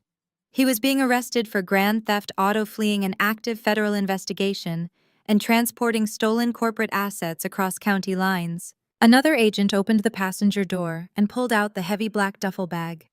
They unzipped it right there on the side of the highway, exposing the thick stacks of stolen cash and Chantel glittering diamond jewelry. Trevor's face went completely pale. His entire escape plan was sitting on the wet hood of the car, being logged into an evidence tablet. He realized with absolute horror that I had let him take the car on purpose, just so I could trap him with a massive federal theft charge on top of his existing wire fraud investigation. The net had closed around him and there was no way out. 2 hours later, Trevor was sitting in a freezing cold interrogation room at the federal precinct. His expensive suit was soaking wet and clinging to his shivering frame. The reality of his situation was slowly suffocating him. He had no money to post bail. He had no hidden assets to hire a defense attorney. His entire fake identity had been stripped away, leaving him as nothing more than a cornered criminal facing decades in a federal prison. 2 agents walked into the small gray room and dropped a massive stack of financial files on the metal table. They were the exact files I had handed over to the authorities earlier, detailing every single fraudulent wire transfer and illegal offshore account Trevor had created. The agents told him that he was looking at 20 years for the corporate fraud alone. They casually added the grand theft auto and the fleeing charges to the list. They advised him that his only option to see the outside of a prison cell before he turned 60 was to start talking. Trevor was a parasite, and parasites only care about their own immediate survival. He looked at the agents, his eyes wide with a pathetic, desperate panic. He knew he could not deny the overwhelming evidence sitting on the table, so he decided to drag the rest of the family down into the mud with him to save himself. He leaned over the metal table, his voice shaking violently as he offered them a deal. He told the federal agents that he was absolutely not the mastermind behind the complex financial scheme. He pointed his desperate finger squarely at his gullible in-laws, trying to shift the weight of the federal crimes onto their shoulders. Trevor claimed that Desmond and Brenda Wilson were his active accomplices from the very beginning. He swore to the agents that my parents were fully aware of the illegal wire fraud and the fake numbers. He told them that Desmond had used his long-standing community reputation to shield the scam from any initial suspicion. Trevor insisted that Brenda and Desmond had actively conspired with him to hide the stolen investor money in offshore accounts in exchange for a massive cut of the illicit profits. He was willing to say whatever it took to save his own skin, even if it meant sending the people who had funded his entire lifestyle straight to federal prison. While Trevor was sitting in that freezing interrogation room trading my parents' freedom for a lighter sentence, Desmond and Brenda were back at the estate completely oblivious to the federal storm rushing toward them. I watched the security feed from the cameras I had installed around the property, viewing the live footage from my tablet. The sprawling mansion, that had once been a monument to my father's massive ego, was now a chaotic tomb of cardboard boxes and bubble wrap. Brenda was weeping hysterically over the kitchen island, carefully packing her expensive porcelain tea sets and crystal wine glasses. She kept cursing my name between her dramatic sobs, telling Desmond that I was an ungrateful monster who had destroyed their perfect family. Desmond was frantically pacing the living room, barking orders at the hired movers. His face was flushed purple with rage and humiliation. He was already planning his comeback, spinning a pathetic narrative in his head about how he would simply downsize to a luxury condo and rebuild his wealth. He still believed his precious reputation in the community was salvageable. He actually thought the worst part of his week was being evicted by the daughter he despised. He had no earthly idea that his favorite son-in-law had just thrown him entirely under the bus. The heavy oak front doors suddenly rattled with a series of deafening, thunderous knocks. Desmond straightened his jacket, puffing out his chest, and marched toward the foyer. He yanked the doors open fully, expecting to see the rest of the moving crew, or perhaps Chantel returning to beg for a place to stay. Instead, he found himself staring directly into the stern faces of 12 federal agents wearing dark tactical vests with FBI printed in bold yellow letters across their chests. Desmond tried to use his booming authoritative country club voice to demand an explanation for the intrusion. He puffed himself up, pointing a finger at the lead agent and threatening to call the mayor. The lead agent did not even blink. He simply pulled a thick stack of warrants from his jacket and shoved them into Desmond's shaking hands. The agent announced in a voice loud enough to echo through the empty vaulted ceilings that Desmond and Brenda Wilson were officially named as co-conspirators in a massive federal wire fraud and money laundering investigation. Brenda dropped a box of expensive china right there in the kitchen. The sound of shattering porcelain echoed through the house as the agents swarmed into the foyer, pushing past Desmond.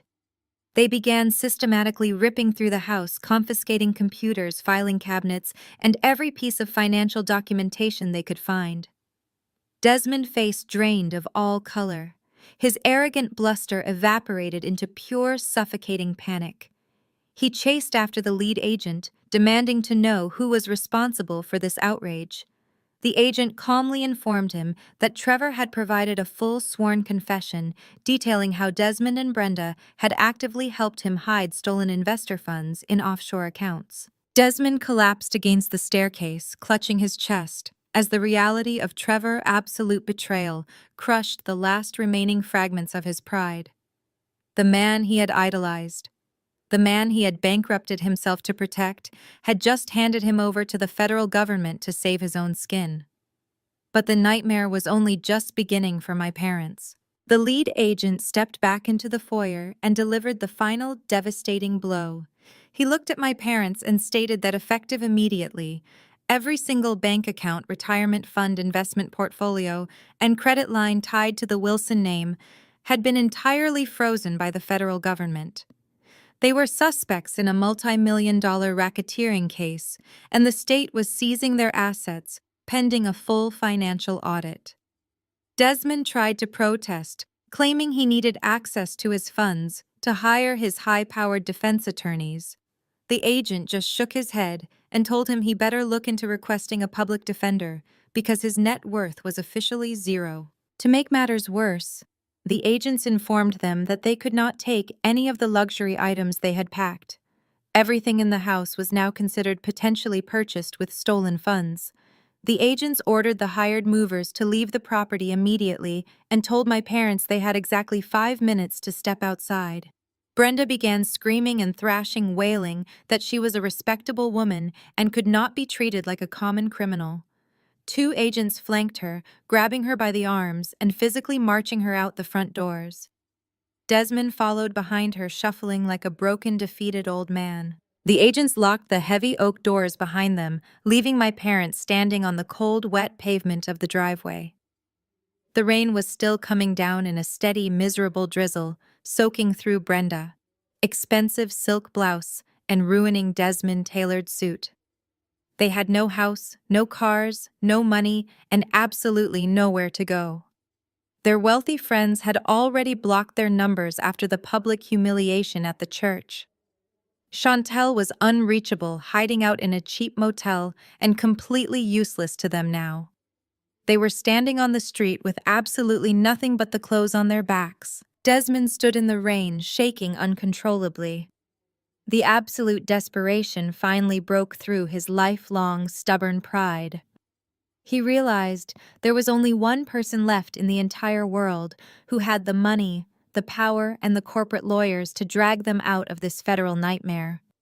His hands trembled so violently he could barely unlock his cell phone. He scrolled through his contacts and pressed the button to call my private executive office line. He brought the phone to his ear, standing in the freezing rain, ready to swallow his pride and beg the daughter he had abused for decades to save his life. The line rang twice. Desmond closed his eyes, waiting for me to pick up so he could launch into a pathetic plea for salvation. Instead, the crisp, professional voice of my executive assistant echoed through the receiver. "Thank you for calling. Apex Medical. Our CEO is currently on vacation with her son. Please leave a message." Desmond dropped his cell phone onto the wet pavement, watching the screen shatter, just like his remaining dignity. Federal agents did not give him time to mourn his pride or his lost wealth. They escorted my parents directly to a holding facility where they spent the next 48 hours sitting in cold concrete cells waiting for their arraignment. They had never faced a real consequence in their entire lives, and the shock of being treated like common criminals was tearing them apart. The federal courtroom was freezing and smelled of floor wax and old wood when my parents were finally brought in. They looked absolutely pathetic. Desmond was still wearing the expensive tailored suit that was now severely wrinkled and stained with dried rainwater. His silver hair was unkempt, and his arrogant posture was gone. Brenda had her hair tied back in a messy knot, her face pale and completely devoid of her usual heavy makeup. They were seated at the defense table next to Trevor, who was already wearing a bright orange federal jumpsuit. His hands and feet were shackled in heavy metal chains that clanked loudly every time he shifted in his wooden chair. Chantel was nowhere to be seen, having completely abandoned her husband and her parents to save herself from the fallout. Despite their humiliating reality, Desmond and Brenda still clung to their delusions of grandeur. As they sat at the heavy wooden table, they kept looking back toward the tall, heavy double doors of the courtroom. They were waiting for me. They had convinced themselves that my assistant leaving that voicemail was just a petty power play, and that I would eventually show up to post their bail. In their twisted minds, they believed that family loyalty would force me to open my checkbook and rescue them from this nightmare. They genuinely thought I would walk down the aisle, pay whatever astronomical federal bond the judge demanded, and sweep them away to a luxury hotel where they could pretend none of this was happening. When the heavy oak doors at the back of the courtroom finally swung open, my parents both let out a visible sigh of relief. I walked down the center aisle wearing a sharp, tailored black suit and carrying a thick leather briefcase. Desmond actually tried to stand up, an arrogant smirk already forming on his tired face.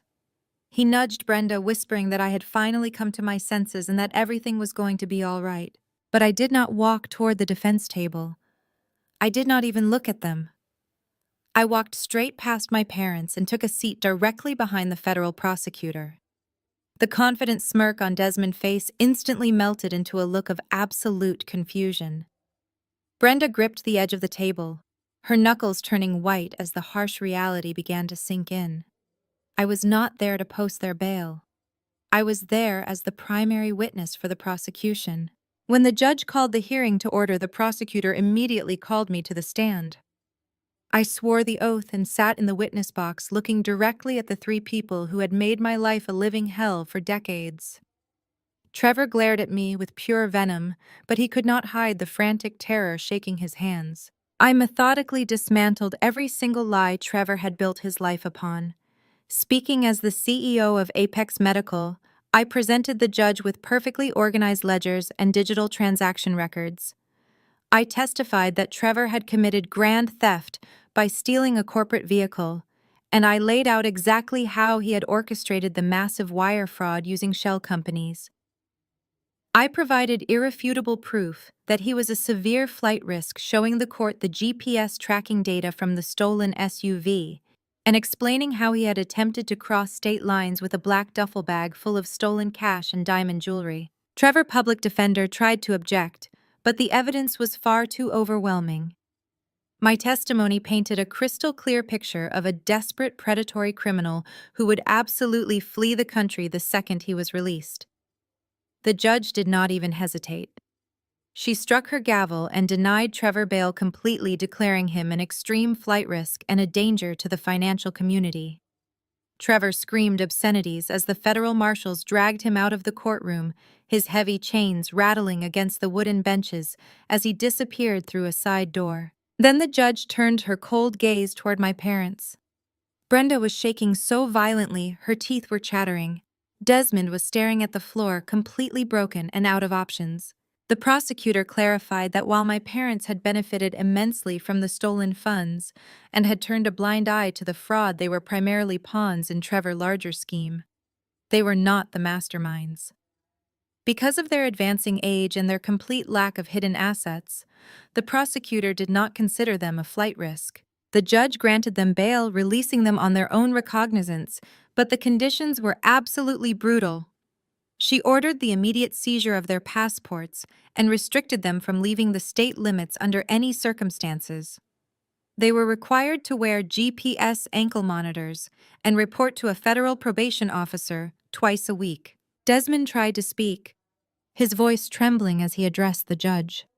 He pleaded that all their bank accounts were entirely frozen and their home was seized by the federal government. He begged the judge to grant them access to just a small portion of their funds so they could afford a place to live while the trial moved forward. He whined that they were respectable people who could not be expected to survive on the streets like common vagrants. The judge stared down at him with zero sympathy. She informed Desmond that the federal government was not in the business of funding luxury lifestyles for accused co-conspirators. She stated unequivocally that their assets would remain entirely frozen pending the conclusion of the massive federal audit. However, the judge added with a hint of bureaucratic coldness, the court would not leave them completely destitute. Since they had no family willing to take them in and no money to their names, the state would provide them with emergency transitional housing. The bailiff stepped forward and handed Desmond a slip of coarse yellow paper.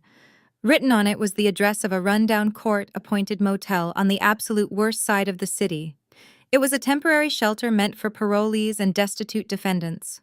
A place where the doors barely locked, the carpet smelled of mildew, and the walls were paper thin. My parents, who had spent their entire lives judging the poor and obsessing over their prestigious country club status, were now officially wards of the state. I stepped down from the witness stand and walked out of the courtroom without looking back, leaving them clutching that yellow slip of paper as they prepared to move into the slums. It had been 3 days since the bail hearing, and the reality of their new life was apparently too much for my family to handle. I had just finished a long strategy meeting at Apex Medical and was walking across the dimly lit concrete of the executive parking garage. The air was thick and humid, echoing with the distant sounds of city traffic. My hand was just reaching for the handle of my car when a sudden frantic movement caught my eye.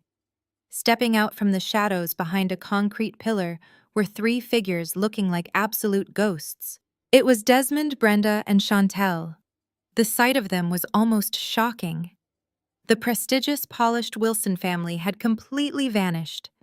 Desmond was wearing a crumpled polo shirt, his face unshaven and his shoulders slumped. The GPS ankle monitor bulged visibly beneath the cuff of his cheap jeans. Brenda looked haggard, her hair frizzy and unkempt, devoid of the expensive salon blowouts she used to demand weekly. Chantel looked the worst of all, wearing a cheap, oversized hoodie and staring at the ground with hollow, bloodshot eyes. They had clearly managed to scrape together enough money for a rideshare from their miserable court-appointed motel just to ambush me here at my office building. "Lydia, please!" My mother cried out, her voice echoing sharply against the concrete walls. She rushed forward, reaching out as if to grab my arm, but I took a deliberate step back, holding my hand up to stop her. "Do not touch me," I said, my voice echoing cold and hard in the empty garage. "How did you even get in here?" Desmond stepped forward, trying to muster a sliver of his old authority, but his voice cracked. We waited by the exit gate and slipped in when another car left. He admitted, looking down at his scuffed shoes. "Lydia, you have to listen to us. We are living in an absolute nightmare. That motel is infested with roaches. The people there are terrifying. We have no money for food. The federal agents took absolutely everything we own, and this ankle monitor restricts me from even seeking decent legal counsel." Chantel finally looked up, her face twisted in a pathetic display of desperation. "Trevor is trying to destroy all of us, Lydia," she whimpered, wiping her running nose on her sleeve. "The federal prosecutor told our public defender that if you agree to drop the corporate theft charges against Trevor, he might retract his statements about Mom and Dad. You have to call off your corporate lawyers, Lydia. You have to withdraw your witness testimony and give us an advance from your company. We are your family. We need you to save us." Brenda clasped her hands together in front of her chest, tears streaming down her face. "Blood is thicker than water, Lydia," she sobbed, her voice echoing with a pathetic, dramatic wobble. "You cannot just leave your own flesh and blood to rot in the slums while you sit up in your glass tower, acting like you do not know us. We raised you. We gave you everything you have. Whatever misunderstandings we have had in the past, we can fix them as a family. Just please call the federal prosecutor and tell him Apex Medical is dropping the case. We will do whatever you want. We just need our lives back." I stood there in the quiet parking garage looking at the three of them. It was almost funny how little they understood about the real world. They actually believed I could just snap my fingers and make a federal racketeering case disappear. But more than that, they actually believed they were entitled to my protection. For my entire life, these people had made me feel small.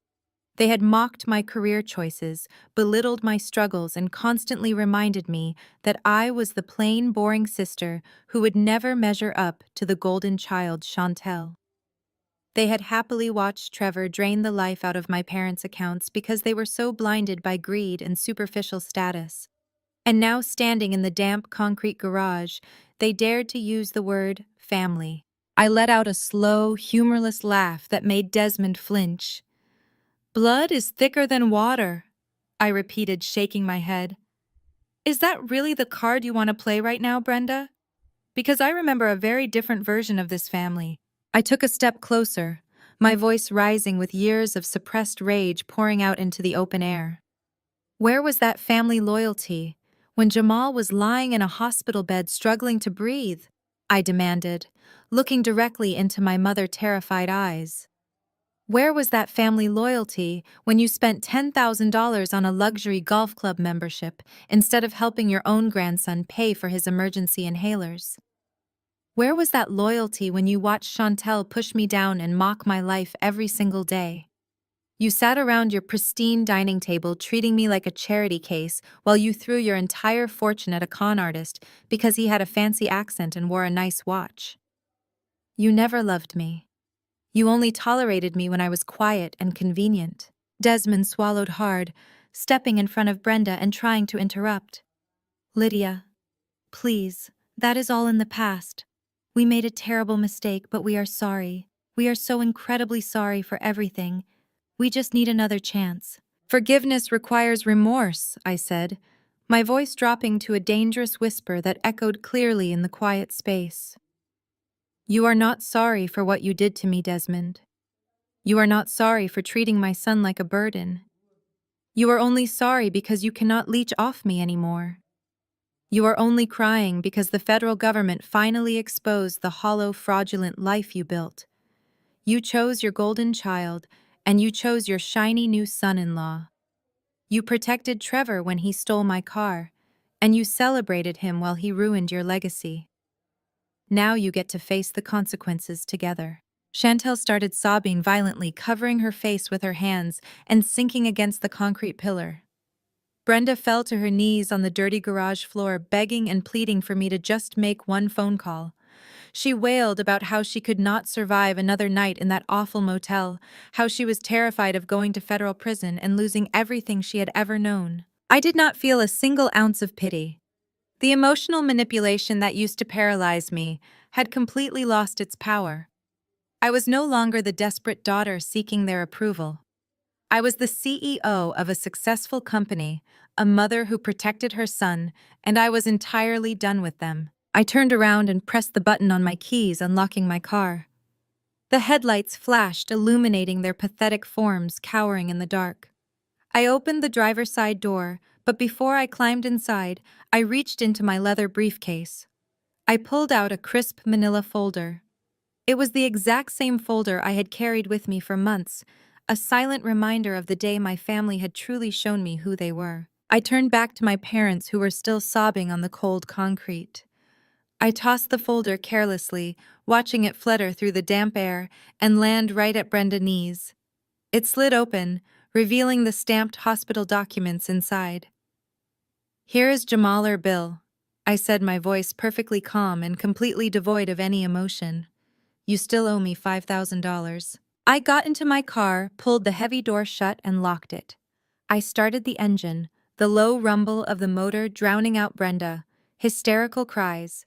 I put the car in drive and drove away, leaving them standing in the dim light of the parking garage to face the reality of the miserable future they had built for themselves. The weeks that followed my departure from the damp parking garage brought a profound and absolute sense of peace to my life. I threw myself into running Apex Medical. Watching the company reach new heights of success, now that the toxic weight of my family had been entirely severed from my world. Jamal was finally thriving. The new asthma treatments were working perfectly, and the dark circles under his eyes had been replaced by the bright, energetic glow of a healthy child. We moved into a beautiful new penthouse closer to the city center, leaving the old family estate empty and waiting to be sold by the bank. My parents were still stuck in their depressing, court-appointed motel, living off food stamps and whatever pride they had left. Trevor was rotting in a federal holding facility awaiting his trial. And Chantel had completely vanished into the city after Trevor abandoned her, taking the last of her dignity with him. I had not bothered to look for her, assuming she had crawled into some dark corner to hide from her creditors. The ground floor of the Apex Medical Headquarters featured a massive open-concept lobby designed to accommodate the thousands of employees working in the building. A new fast food burger franchise had just signed a lease in the corner of the atrium, catering to the heavy lunchtime rush. It was a loud, greasy, bustling place that served milkshakes and thick burgers. Jamal had been begging me to take him there for weeks, and since he had just received a perfect bill of health from his lung specialist, I decided to surprise him with a casual Friday lunch date. We rode the private executive elevator down to the lobby hand in hand. The restaurant was packed with corporate workers in business suits, but we managed to find a quiet booth near the back window. Jamal was happily coloring on the paper placemat, swinging his legs under the table while I scrolled through some emails on my phone, waiting for a server to approach our table. I heard the heavy squeak of rubber-soled work shoes stopping beside our booth. "Welcome to the burger spot. My name is," a voice mumbled, trailing off into a sudden horrified choke. I looked up from my screen and felt my breath catch in my throat. Standing there in a horribly ill-fitting polyester uniform was Chantel. She was wearing a bright red polo shirt stained with old grease spots and a ridiculous paper hat pinned to her frizzy, unwashed hair.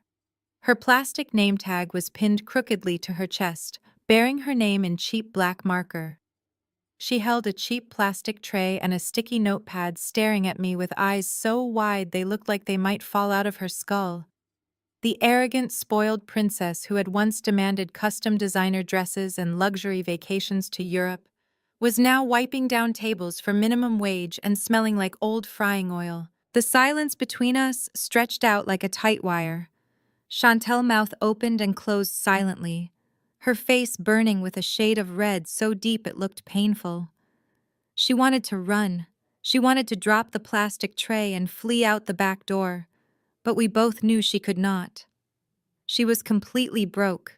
She needed this humiliating job just to survive and pay for whatever miserable room she was renting. I did not sneer or raise my voice to mock her. I simply looked at her with the cold, professional detachment of a corporate executive addressing a total stranger. "Hello?" I said, keeping my voice perfectly level. "We will take 2 bacon cheeseburgers, 1 with extra pickles, and 2 vanilla milkshakes, please." Chantel's hands shook violently as she tried to write the order down on her little sticky pad. Her pen kept slipping, and a single tear escaped her eye, cutting a clean track through the layer of sweat and oil on her face. She managed a pathetic nod and scurried away, retreating to the safety of the kitchen. Jamal did not even realize who she was. To him, she was just another tired server in a loud, busy restaurant. She had to come back to our table 3 times during the meal. Once to bring our drinks, once to bring extra napkins, and finally to deliver the hot food. Each time she approached, she seemed to shrink a little more, her shoulders hunching inward, as if she was trying to physically disappear into her greasy red uniform. I thanked her politely each time, treating her with the exact same mild courtesy I would give any other fast food worker. It was the most agonizing punishment she could possibly endure. Being treated as a complete nobody by the sister she used to rule over was slowly tearing her fragile mind apart. When she finally returned with our bill, her hands were trembling so badly she nearly dropped the receipt onto the table. She avoided my gaze entirely, keeping her eyes glued to the scuffed floor tiles as she backed away. I paid the exact total on my corporate card, but as we were getting ready to leave, Jamal reached into his little superhero wallet. He pulled out a crisp $100 bill I had given him that morning as a reward for his outstanding grades in school. He walked over to where Chantel was wiping down a nearby table with a dirty rag and gently placed the large bill right on the sticky surface. Chantel froze, staring down at the money in absolute shock. Jamal looked up at her with his big, innocent eyes and smiled brightly. "My mommy says we should always help people who are struggling," he told her in a sweet, clear voice. Chantel's face completely crumbled. The ultimate psychological blow to her fragile ego had not come from me, but from the sick nephew she had once wished dead and constantly belittled. She let out a broken, pathetic sob that sounded like a wounded animal, covering her mouth with a greasy hand and weeping openly into the crowded dining room. The sheer indignity of receiving charity from my son finally broke her completely. Jamal simply waved goodbye and took my hand as we walked out of the restaurant together, leaving Chantel crying over a dirty table surrounded by the smell of cheap frying oil. The days following that encounter in the parking garage brought a profound silence to my life, but for my parents, the silence was deafening. The court-appointed motel was exactly the kind of nightmare they had spent their entire lives judging other people for. The walls were thin and damp, covered in peeling yellow wallpaper that smelled of mildew and stale cigarette smoke. The heating unit in their room was broken, rattling violently every time it tried to push out warm air before giving up completely. It was a miserable, freezing environment, and it did not take long for the physical toll to catch up with their emotional collapse. Desmond fell ill by the end of their second week in that awful room. It was not a fatal illness, but the dampness and the cold settled deep into his chest, causing a persistent rattling cough that kept them both awake all night. For a man who is used to pristine private hospital suites and on-call, concierge doctors, the reality of a mild respiratory infection in a dirty motel bed felt like a death sentence. He lay there shivering under a thin, scratchy blanket stripped of his tailored suits, and his towering ego looking like nothing more than a frail, defeated old man. Brenda watched him cough, her panic growing with every passing hour. The reality of their absolute poverty was finally sinking in. They had no health insurance because all their accounts were frozen. They had no means to buy expensive medicine, and they certainly had no one left to call. Chantel was busy fighting her own miserable battles, and their wealthy friends had completely abandoned them. In her absolute desperation, Brenda turned to the only weapon she had left. She sat at the sticky laminate desk in the corner of the motel room, found a piece of cheap motel stationery, and began to write. She poured every ounce of her manipulative skill into that handwritten letter. She wrote about Desmond failing health, describing his rattling cough and his shivering frame. She wrote about how cold the room was and how terrified she felt watching the man who had provided for our family reduced to such a pathetic state. The paper was literally warped and stained with her tears. She invoked God, she invoked family, and she invoked every single societal expectation placed upon a child. She wrote about a daughter duty to her parents. She wrote the words, "Blood is thicker than water," over and over again, trying to chain me to the very family that had spent decades tearing me apart. Somehow, she managed to scrape together enough change to have the letter couriered directly to my private office at Apex Medical. When my executive assistant handed me the envelope the next morning, I almost threw it directly into the trash. But the familiar, elegant slant of my mother's handwriting made me pause. I sat alone in my spacious, climate-controlled office, the morning sunlight streaming through the floor-to-ceiling windows, and carefully tore the envelope open. As I read the tear-stained pages, a heavy, suffocating weight began to press down on my chest. The psychological conditioning of my childhood came rushing back with a vengeance. It was the voice of every aunt and uncle, every church sermon, and every family gathering whispering in my ear. The voice that says, "You must forgive." The voice that says, "They are your parents." The voice that says, "You only get one mother and one father." The voice that says, "You have to save them. You have to save them. You have to save them." For a few terrible, agonizing minutes, I actually wrestled with the guilt. I stared at the words my mother had written, and I pictured Desmond shivering in a cold, damp bed. I pictured the man who used to carry me on his shoulders when I was very small before the bitterness and the greed had consumed him entirely. I felt the heavy chains of familial duty wrapping around my throat, threatening to pull me back into their toxic orbit. Society tells us that no matter what abuse we suffer, we are obligated to turn the other cheek when our parents grow old and frail. The guilt was a physical ache in my stomach telling me that if I ignored this letter, I would be the monster they always claimed I was. My hand moved towards the desk phone. It would be so easy. Just one phone call to my bank.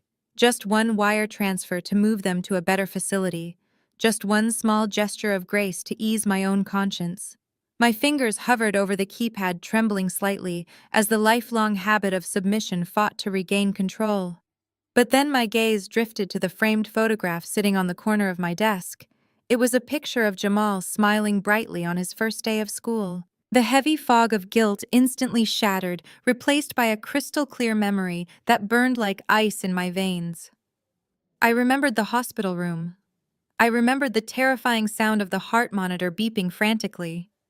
I remembered the agonizing wheeze of my innocent little boy gasping for air, his chest heaving as he fought for every single breath. Gasping for air, gasping for air, gasping for air while my parents sat in their mansion counting the stolen money that was supposed to pay for his medicine. I remembered my mother looking at me with pure disdain, telling me that my son's illness was a burden on the family image.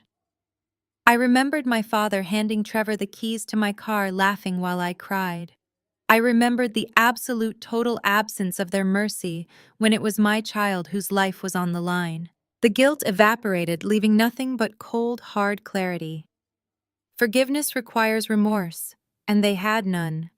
They were not sorry for the pain they caused me. They were only sorry that they were finally experiencing pain themselves. Their cruelty had not earned my grace. Their betrayal had not earned my salvation. Blood might be thicker than water, but it was also capable of drowning you if you refused to let go. I stood up from my leather chair, holding the tear-soaked letter in my steady hands. I walked across the plush carpet of my office toward the heavy-duty industrial shredder sitting by the door. I did not hesitate. I did not look at my mother's handwriting one last time. I simply fed the letter into the machine. The loud mechanical grinding noise filled the quiet office as the paper was pulled down and shredded into 1,000 meaningless pieces of confetti. I watched the last edge of the paper disappear into the metal teeth, severing the final lingering cord of manipulation they had over my mind. I turned my back on the shredder, walked back to my desk, and opened a new file for my next corporate meeting. Completely untethered, and finally entirely free. The months leading up to the final sentencing moved with a brutal swiftness that my family was entirely unprepared for. The federal courthouse was packed on the day the judge finally handed down the verdicts.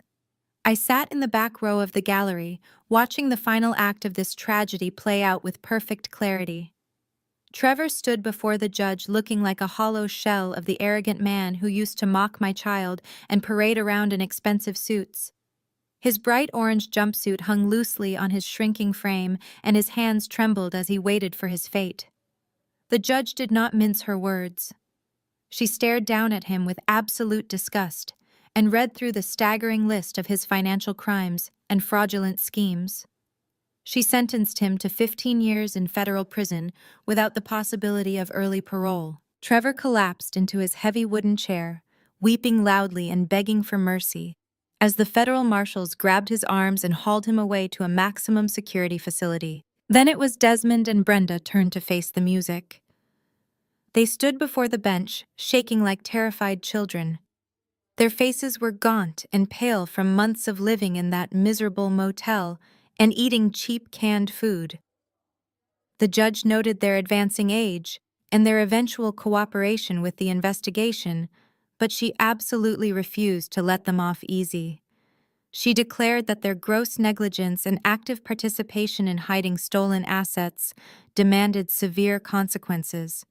She did not sentence them to prison, but she handed down a punishment that was arguably worse for people entirely obsessed with wealth and status. She ordered them to pay massive financial restitution fines that would permanently garnish whatever meager Social Security checks or minimum wage earnings they might ever receive for the rest of their natural lives. She also sentenced them to thousands of hours of grueling manual community service. They were financially ruined, completely destitute, and publicly disgraced forever. Walking out of the courthouse, the bright afternoon sun felt like a warm spotlight on my face. I was walking toward my car in the plaza when I heard familiar shuffling footsteps behind me. Desmond and Brenda looked ancient standing there on the concrete steps. The intense stress of the trial had aged them a decade in a matter of months. They did not try to yell or manipulate me this time. The fight was completely drained out of their fragile bodies. Desmond looked me in the eye with heavy tears spilling down his wrinkled cheeks. He swallowed hard, his hands shaking at his sides, and his voice cracked as he spoke.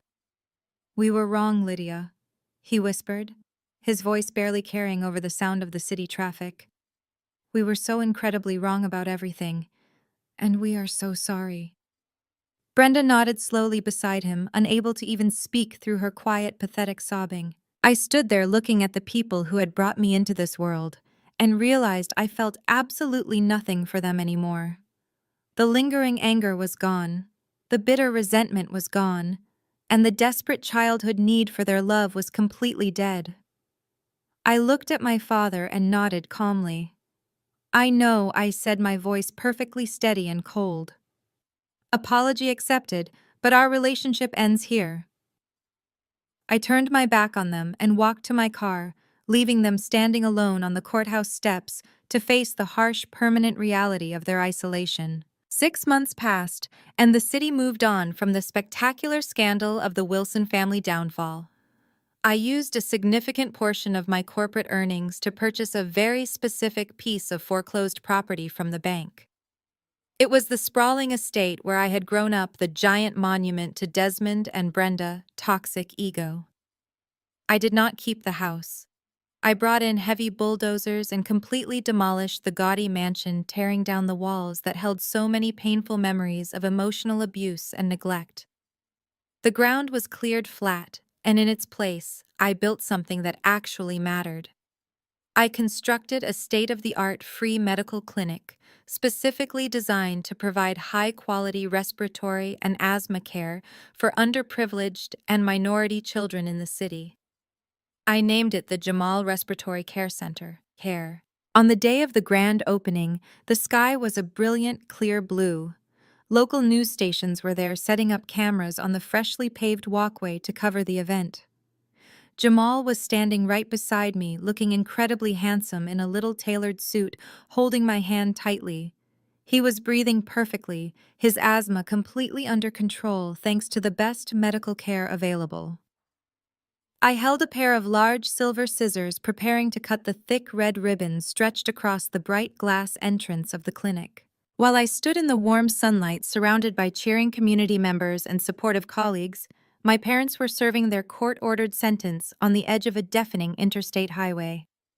Miles away from the beautiful new clinic, Desmond and Brenda were wearing oversized neon orange safety vests over cheap thrift store clothes. The heavy exhaust fumes from passing semi-trucks choked the humid air, blowing dust and grit into their faces. They were holding sharp metal grabbers and dragging heavy black plastic garbage bags along the muddy shoulder of the highway, picking up discarded fast food wrappers and dirty, empty bottles. Brenda expensive manicures were a thing of the past, entirely replaced by cheap, dirt-stained work gloves. Desmond was sweating profusely, his bad back aching intensely as he bent down to retrieve a crushed soda can from a muddy ditch. They were completely invisible to the world driving past them, forgotten and drowning in the miserable reality of their own actions. Back at the clinic, the crowd erupted into loud applause as the red ribbon fell away. A young reporter stepped forward, pushing a microphone gently toward me. "Miss Wilson," she asked, her voice filled with curious admiration, "you have turned a massive family scandal into a beautiful community project. But some critics have whispered that demolishing your parents' former home to build this was a harsh statement. Do you think you were too cold toward your past?" I looked down at Jamal, who smiled up at me with absolute pure love and trust. I squeezed his small hand and looked directly into the camera lens with unwavering certainty. "The past taught me a lesson," I said, my voice echoing clearly across the courtyard. "But my son's future is where I invest my energy. Sometimes the sweetest revenge is letting toxic people drown in their own consequences while you keep walking toward the light." The reporter lowered her microphone, completely silenced by the absolute truth of my words. I turned away from the flashing cameras and walked through the wide-open front doors of the clinic, with my son leaving the darkness of the past behind us, forever fade to black. The most profound lesson from these journeys is that your true worth is never defined by those who are committed to misunderstanding you.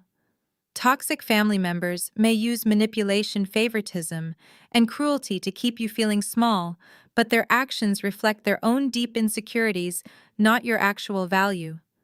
True strength lies in walking away from conditional love and quietly building your own success. You do not need to prove anything to those who abandon you. The absolute ultimate justice is not found in seeking destructive revenge, but in reclaiming your independence, establishing boundaries, and thriving on your own terms. If you have ever had to set hard boundaries with toxic relatives to protect your peace, share your story in the comments below and subscribe for more empowering content.